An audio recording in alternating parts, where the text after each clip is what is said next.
Галзуу кино сувгта тавтай амарл. За, юу яцгаана нахай.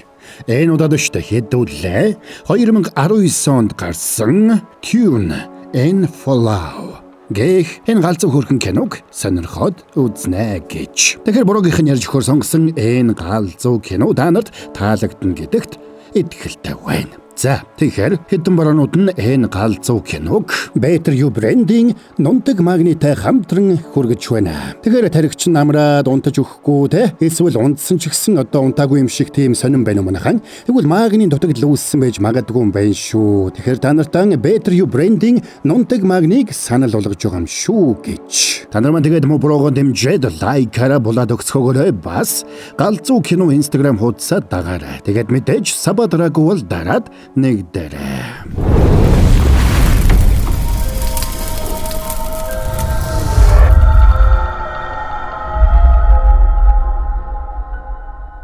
За 1994 он нэг залуу бүсгүй FM-ээр сүүлийн үеийн мэдээ сонсонгоо жижигхэн нарийн бовны газраа нээж байгаагаар кино эхэлнэ.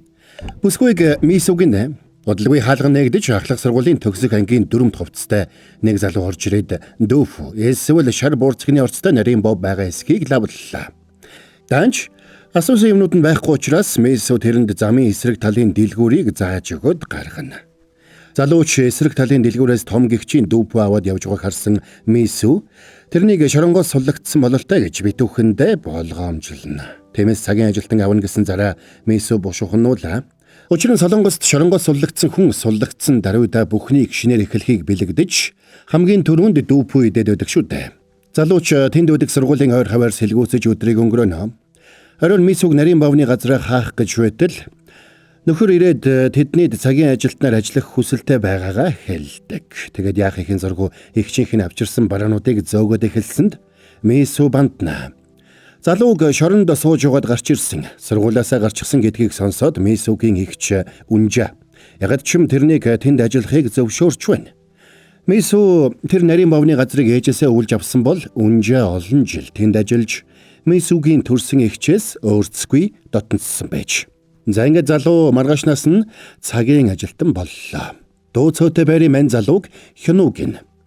Тэр өглөө үнжа 20 ангид ямар байсан талаар ярьж өгөхийг хүсэхэд Хянуу хүүхдийн засан хүмүүжүүлэх ангид хоригдож угаад гарч ирснээ ярьлаа.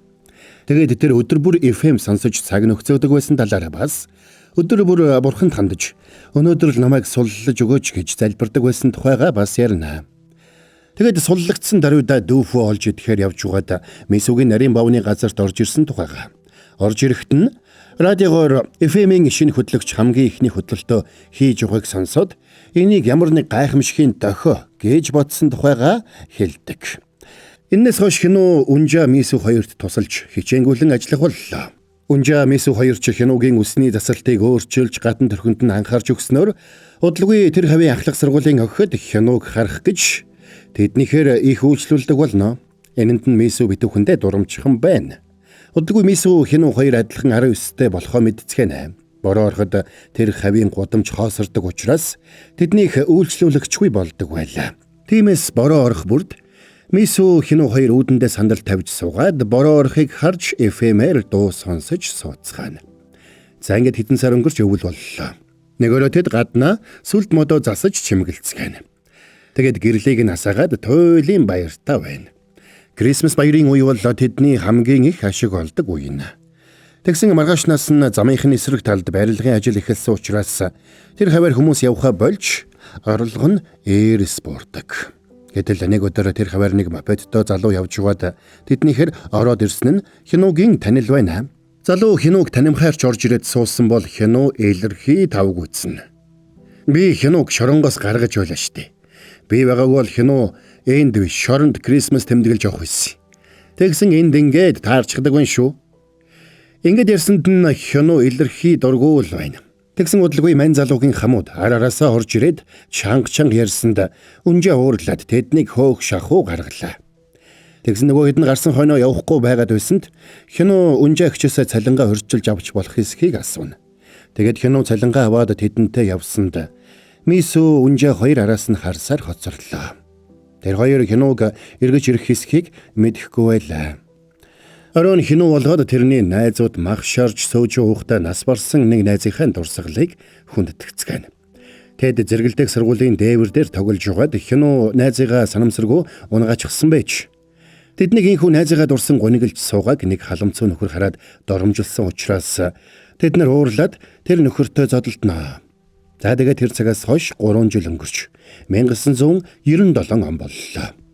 Тэр өдөр найзуудтайгаа явсан хинүү эргэж ирээгүй байна. Ашиггүй ажиллах болсон учраас Мэйсүү нарийн бовны газраа хааж.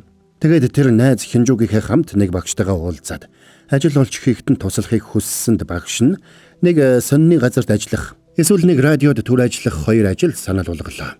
За ингээд Мэйсүү илүү тогтвортой ажилд орохоор шийдээд сонины газарт ажиллахаар шийднэ. Нөгөө талд хинүү нэг нүүлгэлтийн компанид ажиллаж байна. Харин их Унжаан нэг жижигхэн гомингийн газар ажиллаулдаг болсон байлаа. Мэйсүү тэрээр Унжаа ихчтэйгээ уулзаад ажилд орох болсноо хэлсэнд Унжаа өмнөөс нь их баярлж байна. Унжаа Мэйсүүг төрсөн дүүшгээ санаж сургуулийн төлбөрийг нь хийж өгсөн байж. Тиймээс тэр Унжаад дандаа талархаж явдаг байлаа. Нэг өрөө хинүү даргийнхаа заавраар нэг газарт ном хөргөж өгöd буцахтаа тэнд сууж байсан нэг хараа муутай эмэгнийг гэрт нь дөхүүлж өгөхөр болно. Тэгээд эмээг үрээд явж байх замдаа Мэйсүүгийн ажиллаулдаг байсан нарийн бовны газрын хажуугаар өнгөртөл тэнд нь Мэйсүү зогсож байдаг. Ээжийнхээ үлдээсэн нарийн бовны газрыг ажиллуулж чадлагүй хаасандаа тэр дотроо их гонигтай байлаа. Тэгээд хинүүг хараад Мэйсүү баярлсан бол хинүү эмээг хөргөж өгöd эртэл хүлээж явахыг хүсдэг. Тэгээд хинүүг гүйсээр эргээд ирэхэд Мэйсүү тэнд хүлээгээд байж байна. Сонин юу вэ да? Сайн мэдээ те. Би 10 ядтай тавчихсан. Хөөх тийм үү? Чи сургуультай үргэлжлүүлж сурсан юм уу? Унжаа ихчэд хэлнэ. Их баярлах бах та. Чи маргааш завтай бол хамт яваад Унжаа ихчтэй уулзах уу? Маргааш уу? Би маргааш цэрэгт явж байгаа юм л да. Өө, тийм үү. Ингээд хинүү Мэйсүүг дөхүүлж өгөхөөр хамт алхацгаана. Мэйсүү тэрнтэй санамсаргүй таарсандаа баяртай байлаа. Тэр үнийг нэг төрлийн гайхамшиг гэж бодож байгаагаа хэлсэндээ хинууч олон юм ярилгүй яриаг нь сонссоор л байна. Тэгээд салж явахаас өмнө хинүү Мэйсүүтэй таарсандаа баяртай байгаагаа хэлсэнд Мэйсүүч цэрэгт сайн яваад ирэхийг хүсээд гэртээ орохоор явна. Тэгсэн Мэйсүү тэсэлгүй хинүүг дуудаад гэртээ урьж оруулна. За ингээд тэд ширээнд суусанд Мэйсүү шар аргаар дайллаа. Тэгсэн хинүүгийн шар ариг нь буудаад хувцс нь бүгэлдээ шар ариг болчихсонд Мэйсүү сандраад тэрэнд Унжаа ихчийнхээ өмсдөг байсан цамцыг өмсгөж нөхрийг шоолж баахан инээн. Тэр шөнө хинүү Мэйсүү хоёр шүнжин элдвийг ярьж хонлоо. Явсан тэр өдрөөс нь хойш Мэйсүү эргэж ирэхийг нь удаан хүлээж. Тэгсэн хинүү тэр орой найзуудтайгаа зодон хийснээс болоод баривчлагдсан байна. Тэгээд тэнсэнтэй байсан учраас буцаад хоригдож саяхан суллагдсан нь тэр байж. Маргааш өглөө Мэйсүү эртэлж босоод хинууд зориулж имэйл нээж өгöd цаашид мэйлээр харилцаж байхыг хүслээ. Хинууч холбоотой байж цэргээс халагдахаараа заавал эргэж ирнэ гэж шамлаад явхаас өмнө тэрнийг чангаар тавирна. За тэгээд Мэйсүүг үнсэх гэсэн ч айл нь бие бариад үнсэж чадлагүй явлаа. Мэйсүү тэндээс шинээр ажиллаж эхлэх сонины газартаа очисон бол хинүү автобусанд суугаад явж байна. Тэгсэн Мэйсүү мэйл хаягийг нь бичиж өгөхдөө нууц үгийг нь өгөхөө мартчихсан болохоо дараа нь санаж уйлхаа шахнаа. За тэгээд тэр цагаас эхлээд Мэйсүү сонины газарт ажиллаж хажуугаар нь бие даан англи хэл сурсаар өдөр хоногуудыг завгүй өнгөрүүлдэг. Хэсэг хугацааны дараа Мэйсүү түрээсэлдэг байрнаасаа нүүх боллоо. Арга барсан тэр байнга сонсдог байсан FM-ийн нэвтрүүлэг рүүгээ захиа бичиж хинууд нүүсэн гэдгээ болоод имэйл хаягийнх нь пассвордыг хэлж өгсөн ч хинуу тэр бүхнийг сонссон хэсгийг Мэйсүү мэдэхгүй байлаа. Цэргээс чөлөөгөр ирсэн хинуу Мэйсүүг нүүснийг мэдлгүй гэрт нь очсон ч ойлгомжтой хинч байсангүй. Хинуу Мэйсүүг ирэх байх гэж олон хоног тэнд хүлээсэн ч Мэйсүү ирсэнгүй. Энэ хугацаанд Мэйсүү хинууг уншиж юуны магадгээд байнга мэйл бичдэг байж. Гэвч хинуугээс хариу байдаггүй. Цаг хугацаа өнгөрч Мэйсүүгийн ажиллаулдаг байсан нарийн бовны газрын хажууд 7-Eleven байгуулагдаж нарийн бовны газар нь үл хөдлөх хөрөнгө зуучлалын газар болж хувирчээ. 2000 он болж хинуу цэргээс халагдлаа. Тэгээд шууд Мэйсүүгийн ажиллаулдаг байсан нарийн бовны газарт ирсэн ч тэр хавь танигдахын аргагүй өөрчлөгдөжээ. Харин энэ хугацаанд Мэйсүү сонины газартаа ажилласаар хинуугаас мэйл хүлээсээр л байж. Тэгс нэг өдөр Мисуд Хянуугаас мэйл ирсэнд мань хүн хагартлаа баярлана. Мису, би байна. Хянуу. Чиний нээж өгсөн хаяг руу нэвтэрч чадсан шүү. Нууц үгийг нь яаж мэдсэн бэ гэж юу? Тэрийг чамтай уулзахаараа хэлж өгнө. Хянуу тэгээд нөгөө халагдаад байранд нь очсон штэ. Тэгээд байхгүй болохоор нь тэгээд тэр байрыг түрээслэхээр шийдсэн юм байна. Улмаар түрээслэгч нь тэрэнд хаалганы кодыг хэлж өгсөнд Мису тэр кодыг өөрийнх нь оюутны дугаар гэж хэлж өгч байсныг Хянуу санаж. Тэгээд тэр дугаараар нь нууц үгийг хийж мэйл хаягтаа нэвтэрсэн нь тэр байлаа. Хянууг мэйл рүүгээ нэвтрээд ортол тэнд нь Мисугээс баахан мэйл ирсэн байсанд хөлн газар хүрэхгүй баярлсан нь ойлгомжтой. За ингээд тэд мэйлээр харилцаж Мису Хянуугийн утасны дугаарыг авлаа. Тэгээд ажлынхаа утсаар залгаж маргааш орой 18 цагт утсаар холбогдохоор тохирсонд Хянууч Мисутай хурдан уулзахыг хүсэж байгаагаа хэлдэг. Тэгсэн маргааш нь Мису Хянуу руу оройчин залгасан ч мань хүн утсаа авсангүй. Энэнд нь Мису гомдоод өөртөө уулзахыг хүсэхгүй байна гэж бодно. Гэтэл Хянуугийн ажиллаж байсан фитнес клубын эзэд нь харилцагчдын гишүүнчлэлийн мөнгийг лойвэрдсэн хэрэгээр цагдаад дуудагдаад. Хянуу бас цагдаад баригдсан байж таарна. Иннээс болж клуб дээр нь зодон болоход Хянуу зодоонд оролцсноос болоод утсаа эвдүүлсэн байж. Мань хүнийг арайхийн цагдаагийн газраас гарч ирэхэд найзууд нь ирээд тэрнийг бүчээд авсан ч Хянуу ууралж цаашид тэдэнтэй холбогдох хүсэлгүйгээ хэлээд салаад явна. Тэгэд Хянуу Мисугээс уучлал гуйж мэйл бичих гэсэн ч нэг л эвэ олсонгүй. Дахиад зодон хийж цагдаад баригдсан гэж хэлэхээс тэр ичиж байлаа. Тэгсэн удалгүй Мису Хянуу руу мэйл бичдэг. Үннийг хэлэхэд тэр өдөр чи миний дуудлагыг аваагүйд би баяртай байна. Яагаад гэвэл сүүлийн үед миний амьдрал үнэхээр хэцүү байгаа. Би дургүй ажиллаа удаан хугацаанд хийснээс болоод сэтгэл зүйн хувьд одоогоор чамтай уулзаж баярлж инех ямар ч тэнхэлгүй. Харин сүүлийн хэдэн сар намайг баярлуулсан ганцхан зүйл болсон нь чи мэйл хаягийнхаа нууц үгийг бодож олсон явдал байлаа. Хянуу, ямар нэг сайн сайхан зүйл болвол надад хэлээрэй. Би бас сайн зүйл тохиолдвол чамд хэлнэ. За тэгээд 5 жил өнгөрч 2005 он боллоо. Энэ хугацаанд Мису сонины их бэлдэх ажлаасаа гараад нэг хэвлэлийн газарт нийтлэл бичих болжээ. Тэгсэн Мисугийн дарагтайгаа хамтран бичсэн зохиол бестселлер болж шилдэг борлуулалттай номын 6-ад бичигдсэн байсанд Мису хагартлаа баярлдаг. Тэдний байгаа байдлаас Мисугийн дарга Жон тэрэнд талтай болох нь анзаарагдана. Маргааш нь Мисуг авцтай ирээд дуртай FM-ийн нэвтрүүлгийг сонсонгой ажлаа ирч хүчтэй наргагүй хийж байтал нэг хүн хаалгаар нь шагайсан нь Хянуу байж таарна. За борон та нартай галс нэг галзуу хэрэгтэй юм хэлээд хий. Тэгэхээр манайхан та нарын маань зарим нь магадгүй орондоо ороод утсаа барьцсан те. Тэгээ борогийнхаа тайлбарыг үзэж байна. Тэгээд орой болсон ч таригч нь ажиллаад нэгэлсээ унтаж чадахгүй эсвэл өглөө босоход ядарсан хിവэрэ байна уу? Тэгвэл штэ магнийн дутагдал үүссэн байж магадгүй юм байна шүү. Тэгэхээр цаан чин Better You брендинг нунтаг магныг уудаг болсноос хойш нойрны чанар нь үнэхээр сайжирсан тохиолдлууд зөндөө байгаа юм байна. Better You брэнд нь штэ Их Британи улсаас гаралтай инновацид суурилсан бүтээгдэхүүн үйлдвэрлэдэг гэдгээр салбартаа болоод дэлхийд алдартай брэнд юм байна. Энэхүү магнийн нунтаг учраас бэд хурдан шингэж чангарсан булчинг суллаж шөндөө бүтэн тайван унтахад тууслана гэж байгаа. Бас ходоод цочроохгүй стресс түгшүүрийг бууруулна. Архаг ядаргаа сулдаг тайлна.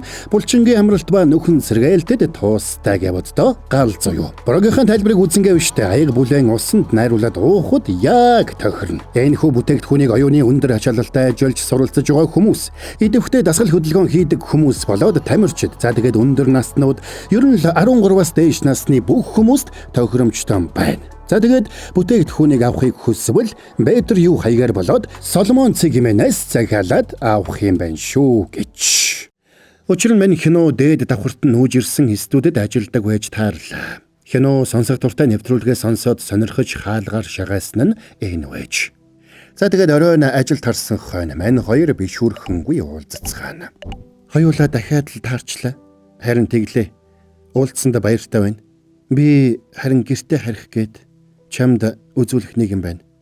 Тэгээд Хянуу Мисуг дагуулад хуучин амьдардаг байсан байранд нь ирлээ. Одоо тэр байрыг Хянуу түрээсэлж амьдарч байгааг мэдээд Мису гайхнаа. Өнөөдөр чамайг хараад чамд юу гэж хэлэхээ мэдэхгүй байсан. Уг нь чамтай уулзвал ярих зүйл их байсан ч яг харсан чинь хаанаас эхлэхээ мэдэхгүй байсан.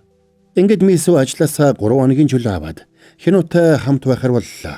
Тэгээд хүнсний зүйл авч хоол хийгээд өдөржин элдвийг ярилцгаана.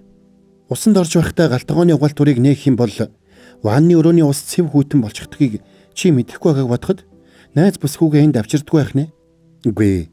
Энэ талаар яриад явах уу? Зүгээр л хоолоо идцгээе. Мисү цэнгэлж байсан утсаа харчгаад ирэхэд Хянуу ханаараа дүүрэн тэдний нарийн бовны газрын зургийг тавьсан байгааг анзаарлаа. Тэнд олон жилийн өмнө Унжа Мисү хоёртой хамт сүлд модны дэргэд авахулсан зураг.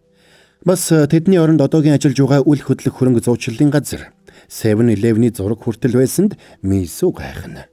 Миний амьдралд цөөхөн хэдхэн сайхан дурсамжил байдаг. Тэгээд тэр бүхнээ дурсаж явах гээд энэ зургнуудыг хатчихсан. Тэгэхгүй бол мартчих байх гэж айгаад. За тэгсэн Мисүгийн сэтгэл хөдөлж байна. Чи одоо ч надаас айдаг хിവэрэ юу? Юу? Анх уулзаж байх үед чи надаас айдаг байсан биз дээ. Харин одоо айж гинү? Гүй, айхгүй. Ингээд Хянуу Мисүг үнслээ. За тэгээд тэд хэд хоног хамтдаа байж өдөр хоногийг жаргалтайгаар өнгөрүүлцгээе. 본 거 다 줄여도.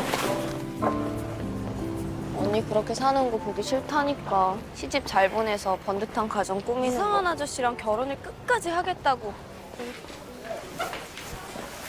Нэг өдөр Мисү Хянууг Унжа их чих ажиллаулдаг гомингийн газарт дагуулж ирээд ганцаараа гэн оруулсанд Унжаач Хянууг хараад баярлж тэврээд авнаа. Энэ хоёр Унжаагийн дагуур охины найз сандраад ирсэнд Унжаа Хянуу хоёр тэднийг дагаад явна. Гэтэл Унжаагийн дагуур охиныг Мисү барьчихсан загнаа зогсчулаа. Тэрнийг тамхи татаж байхад нь Мисү барьсан нь тэр байж. Тэгсэн Унжаа дагуур охиндоо нэг ч үг хэлж чадахгүй байна. Тэгэд Унжаа тэднийг тайвшруулах гэж 2 жил дарсан хэмчээтэй гомингоор дайлдаг.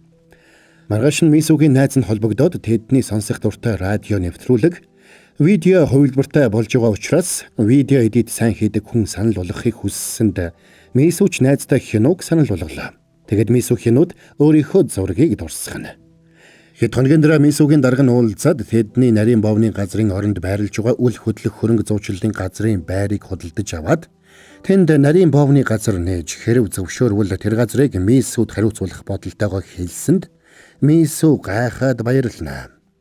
Чи юу гэж бодож байна? Хэрвээ чи зөвшөөрөх юм бол цаашид дандаа ингэж инээж байна л гэж мэд. Би чамайг өдөр бүр инээлгэж чадна шүү. Маргааш нь Хянуу зурагт ном авахар гэрийнхээ оролцох дэлгүүрт явж байтал удсан дугуйч багийн найз нь холбогдлоо. Тэгээд тэр өдөр найзынх нь амиа алдсны 10 жилийн ойн өдөр болохыг хэлж хамт найзынхаа эгчдэр очих санал тавьдаг. За ингээд аргагүй байдалд орсон Хянуу найзуудтайгаа нийлж эгчийнх нь гадаа очиод найзуудынхаа цуглуулсан дугтуутай мөнгийг аваад гэр рүү орно. Тэгээд Хянуу найзынхаа эгчид дугтуутай мөнгийг өгсөнд эгч нь уурлаад загнаж байна. Дүү минь амьд байсан бол одоо их сургуулаа төгсөөд ажиллаж явах ёстой байсан. Та нар торны цаана байх ёстой байтал ингээд явж байгааг чинь харахаар нүд хорсож байна. Чи юу хийснээ мэдж байгаа үстэй. Чи сайн сайхан амьдрах ирэхгүй хүн шүү. Игчээ, санамсаргүй осол байсан юм аа. Намайг уучлаарай. Би танаас гуй. Надад тэр чинь хамаагүй. Үгсэн хойноо өөрөө тэрнээс уучлахгүйгаарай. Оройн Хянуу найзаараа гэрийнхээ оролцоо хөргүүлж буухтаа гар утсаа машинд нь унгаацсан байлаа. Энэ үеэр Мисү залгаж таарсан учраас найз нь өмнөөс нь утсыг нь аваад тэрнтэй ярина. Хянуу утсаа миний машинд үлдээчихжээ. Би байгаа газар чинь аваачаад өгье. Ингээд Хянуугийн найз Мисүд утсыг нь өгөхдөө Хянуугийн талаар бүх үннийг тэрэнд хэлдэг. Мисү Хянуугаас өдөр юу хийснийг нь асуусан ч Хянуу хамаатныхаа эгчинд очсон гэж худлаа хэлж байна. Маргааш нь Хянууг ажил дээрээ байж хөтөл тэднийх дахиад өөр тийшээ нүүх ёстой болсныг босс нь хэлсэнд Хянуугийн урам хугарлаа. Энэ үеэр Жону орж ирээд тэднийг байрнаасаа гаргах ёстой болсондоо харамсаж байгаагаа хэлнэ. Харин Мисү Хянуугийн найзтай уулзаад машинд нь сууж Хянуугийн нас барсан найзын эгчинд нь ирж байлаа. Хянуугийн найзын ярьсан зүйлд Мисү итгэхгүй байсан учраас шалгаж үзсэн нь тэр байж. Оройн Мисү оройн хоолоо идэж байхдаа Хянууд нэг зүйлийг хэлнэ. Би өнөөдөр Жен Хопийн эгчийн гэрт очсон. Тэгсэн чинь нүгэд явчихсан байна лээ. Юу? Чи яаж мэдсэн? Би хуршүүдээс нь асуусан чинь өөр тийшээ нууж гисэн гэж байна лээ. Тийм болохоор чи тийшээ дахиж очих хэрэггүй дээ. Чи яаж энийг мэдсэн юм бэ? Тэсэн найз чинь хэлсэн юм а.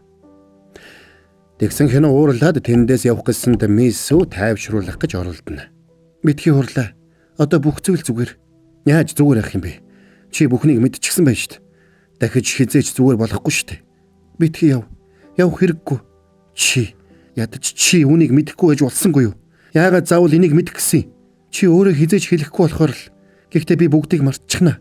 Чи ч бас бүгдийг март. Би бурханд хандаж намайг энгийн амьдралаар амьдруулж өгөөч гэж өдөр бүр залбирдаг байсан. Энэ бүхнийг мэдэхгүй хүнтэй хамт юу ч болоогүй юм шиг амьдрахыг би хүсч залбирдаг байсан. Тэгвэл чи хизээ зүгээр болох юм? Чи хизээ бодит байдлаасаа зогтойхоо болох юм? Хяно нэг ч үг хэлэлгүй гараад явсанд Минсү уйлсаар үлдлээ. Хяно тэндээс Тисан дээр очиж машиныхын цонхыг хаг цохиж сигналыг нь дарсанд Тисанч гараад ирлээ. Тэгсэн Хяно машиныхын хаалгыг хугашиглоод тэрнийг заамдаад авна. Миний сайн найз гэдэг оц. Миний амьдрал чиний тоглоом уу? Бид бүгдээрээ л алдаа гаргасан. Биднийг хулгай хийж хүн зодж явахад чи дандаа л бидэнтэй хамт байсан. Тэгсэн чи одоо биднийг мартаад ганцаараа юу ч болоогүй юм шиг амьдрна гэж бодсон юм уу? Эцсийн эцэст Жен хобыг алсан хүн нь би биш, чи үсттэй. Тэгсэн Хяно бүр уурлаад тэрнтэй зодолдно. Хяно тэрнтэй зодолдчоод ихэр татан уйлсаар тэндээс явлаа.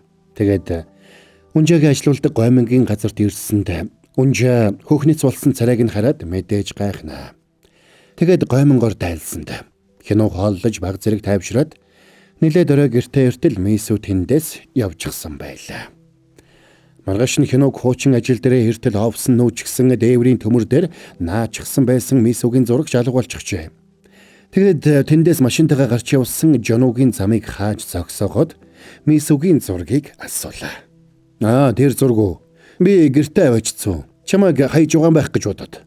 Таныг гайгүй хүн юм байх гэж бодсон чинь хогийн новшвэжээ. Би ч чамайг сайн залуу гэж боддог шүү.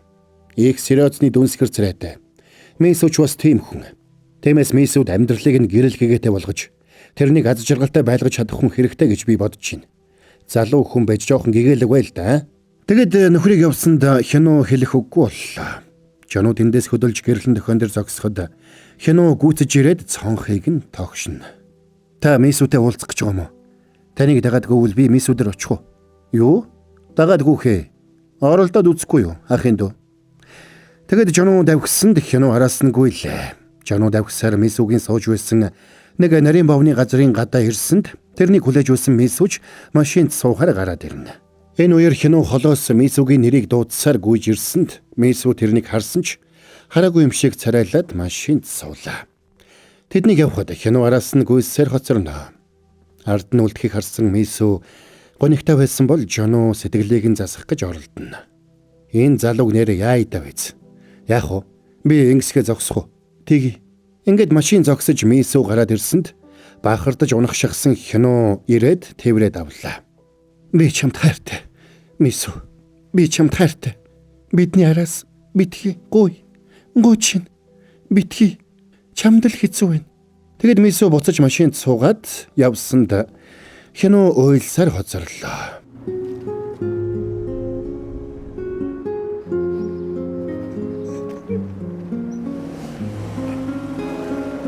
Хэсэг хугацааны дараа Мисү Унжаа дээр очиод хамт дөнгөж шарсан боорцыг идэж сууж уугаад ойр зургийг ярилцаад хэсэг сууцгаана.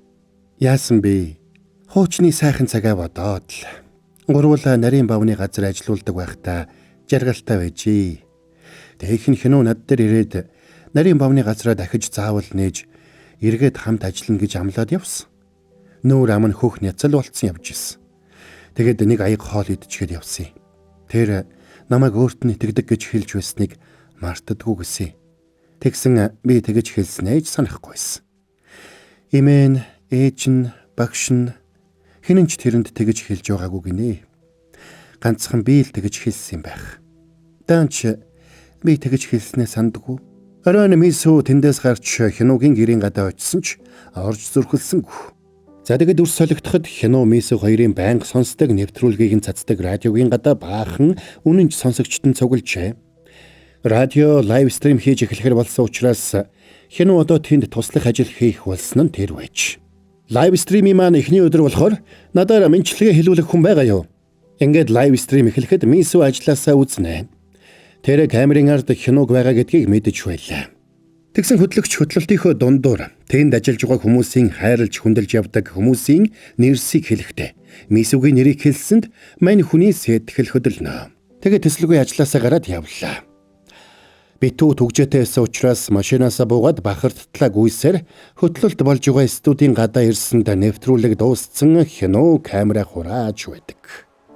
Тэгсэн хянуу гадаа нэрчгсэн зогсож байгаа Мисүг хараад хөлн газар хүрэхгүй баярлж тэрний зургийг дааллаа. Ингээд мань хоёр бэйби лүгэ инээмсэглснээр кино маань конец фильма.